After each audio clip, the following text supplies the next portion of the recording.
नीरज के पापा रवि उसका रिजल्ट देखकर घर में घुसते ही अंबुजा अंबुजा चिल्लाने लगे। अंबुजा जी रवि की धर्मपत्नी थी, थोड़ी तेज स्वभाव की। माँ का पक्ष धनवान था तो रौब झड़ ही जाता था उनसे। दौड़ी आई और हाँफते हुए बोली, अब क्या कर दिया मेरे नीरज ने, जो इतना हल्ला मचाया हुआ है आपने। रवि जी ने प्रसाद का एक लड्डू पत्नी के मुंह में ठूस कर कहा, चुप हो जाओ भाग्यवान, प्रसाद खाओ। हमारे नीरज ने 12वीं में अपने स्कूल में टॉप किया है, अब वह अपनी पसंद की स्ट्रीम चुन सकता है।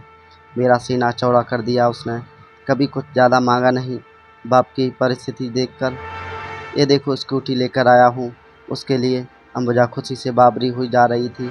अपने मायके के सभी संबंधियों को फ़ोन पर खुशखबरी देने लगी। नीरज डॉक्टर की पढ़ाई करेगा कोटा जाकर, यह भी उन्होंने ही निश्चित कर लिया था।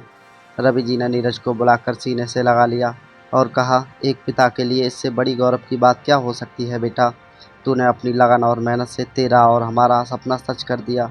यह ले स्कूटी की चाबी, पापा की तरफ से तुझे उपहार। नीरज और पास लिपट गया अपने पापा के। माँ से पूछा, आप क्या देंगी मुझे उपहार में। उम, अंबुजा जी तैयार थी कोटा के संस्थान के रजिस्ट्रेशन फॉर्म के साथ। झट से पकड़ा दिया नीरज के हाथ में। नीरज ने फॉर्म देखा और मायूस होकर बोला, माँ मैं मेडिकल में नहीं जाना चाहता हूँ, मैं सस्पेंस साइंस में आगे पढ़ना चाहता हूँ। प्लीज़ मुझे मेरे सपने पूरे करने की आज़ादी दो। अंबुजा जी तो जैसे पहाड़ से गिरी। क्या कहा तूने? इतना अच्छा कोर्स है, डॉक्टर बनकर तू कहाँ से कहाँ पहुँच जाएगा। क्या दिक्कत है इसमें? सुन नीरज, तेरे ननिहाल में सभी बच्चे मेडिकल ही कर रहे हैं, अब तू मना करके मेरी बेइज्जती ना करवा।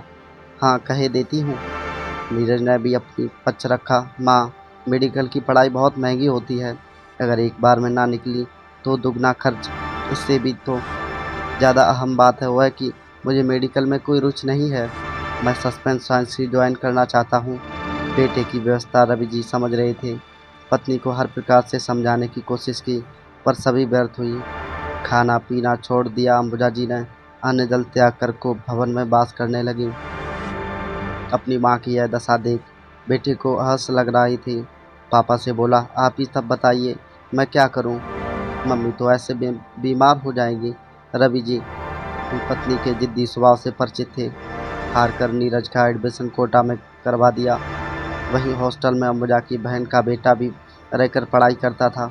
नीरज ने ना चाहते हुए भी अपनी माँ की खुशी के लिए एडमिशन तो लिया, पर पल्ले उसके कुछ नहीं पड़ता।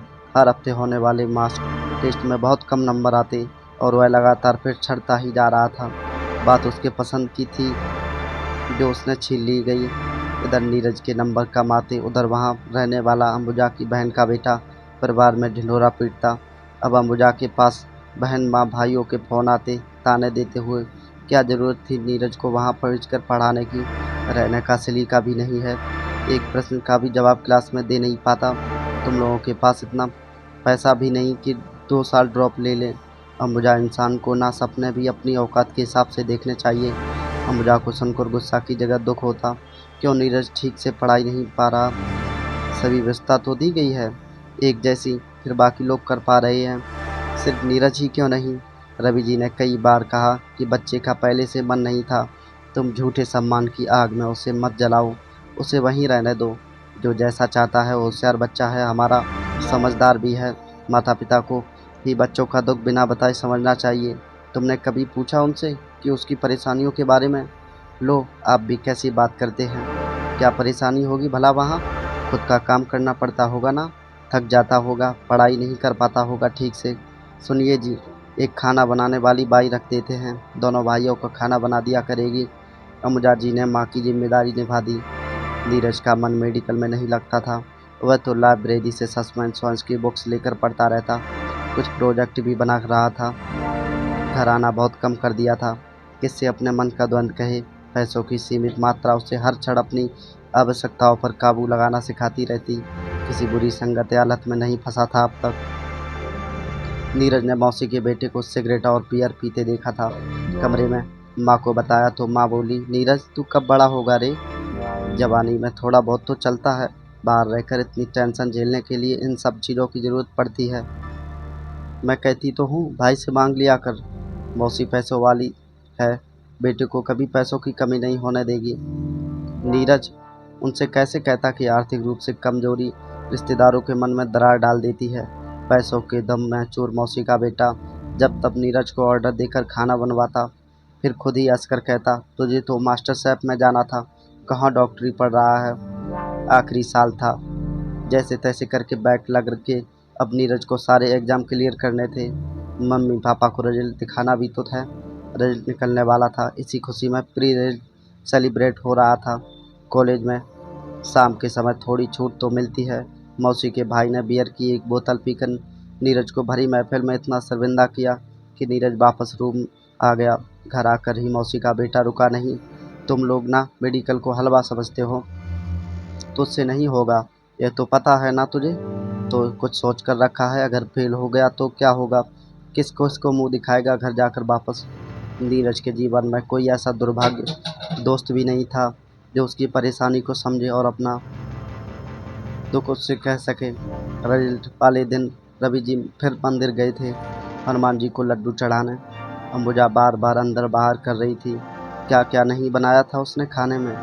खाना बनाकर फुर्सत में बैठकर न्यूज ही देख रही थी, तभी वह एक दिल दहला देने वाला वीडियो दिखाया गया। एक छात्र अपनी कमरे की खिड़की से नीचे कूद गया। अंबुजा जी ने सर पर हाथ रखकर कहा, ये आजकल के बच्चे भी ना खुद साल भर तो पढ़ाई नहीं करेंगे, माँ बाप अपना पेट काट कर पैसे भेजते हैं, उनसे भी उनका मन नहीं भरता, अपनी कायरता छिपाने के लिए आत्महत्या करने लगते हैं। तभी अंबुजा जी के घर के बाहर एम्बुलेंस आकर रुकी। रवि जी ने दरवाज़ा खोला, नीरज का मृतदेह 4 दोस्त पकड़कर घर के आंगन में लाए और लेटा दिया। अंबुजा अब तक समझ ही नहीं कि उसका लाल चला गया है। इस दबाव को ना झेल पाने की वजह से दहाड़ मारकर रोती हुई अंबुजा जी नीरज के हाथ चूम रही थी, कभी चेहरा चूम रही थी, सीने में सर रखकर निहारे जा रही थी, झिझोड़ कर उठाने की कोशिश भी कर रही थी। पर क्या नीरज अब कभी उठ पाएगा। सब खत्म हो गया, सारे रिश्तेदार आ पहुँचे थे। 13वीं में ज़्यादातर रिश्तेदार अंबुजा के धनी परिवार के ही थे, जो हम आडंबर ज़्यादा कर रहे थे। जब अंबुजा की बहन और उसका बेटा घड़ियाली आंसू बहाना शुरू किए, अंबुजा दहाड़ती हुई बोली, मेरा नीरज नहीं बनना चाहता था डॉक्टर, तेरी बातों में आकर और तेरे बेटे के भरोसे भेजा था मैंने, तुझे दोनों ने उसका मनोबल तोड़ने में कोई कमी नहीं की। तभी नीरज जैसा समझदार बच्चा ऐसा कदम उठाने को मजबूर हुआ। तब तक नीरज के बाकी साथियों ने मौसी के बेटे का पार्टी में नीरज को जलील करना बताया। अब की बार रवि जी ने हाथ जोड़कर उन संबंधियों से कहा, मेरा बेटा योग्य था, डॉक्टर बन भी जाता, शायद और ना भी बनता तो जो भी बनता बेहतर बनता। अपने होकर आप लोगों ने उसको साहस ही छीन लिया, उसके आत्मविश्वास पर चोट कर दिया आपने। आज उसके जाने के बाद घड़ियाली आंसू बहाकर अपने पाप कम करने की कोशिश कर रहे हैं। उठिए आप सब, मुझे ऐसे अयोग्य संबंधियों की आवश्यकता नहीं। अपने बेटे के जाने का दुख बर्दाश्त करने का साहस है हम में। हमारे बेटे ने चोरी नहीं की, ना ही डाका डाला है। हमने उसकी परेशानियों को नहीं समझा था, तब तो हमसे दूर जाकर भी उसने हमें सजा दी है। दोस्तों, आज की कहानी यहीं पर समाप्त होती है। कहानी पसंद आई हो तो लाइक शेयर सब्सक्राइब करना ना भूलें और हमें कमेंट में ज़रूर बताएं कि ये कहानी आपको कैसी लगी। मिलते हैं नई कहानी के साथ। जय श्री राम दोस्तों।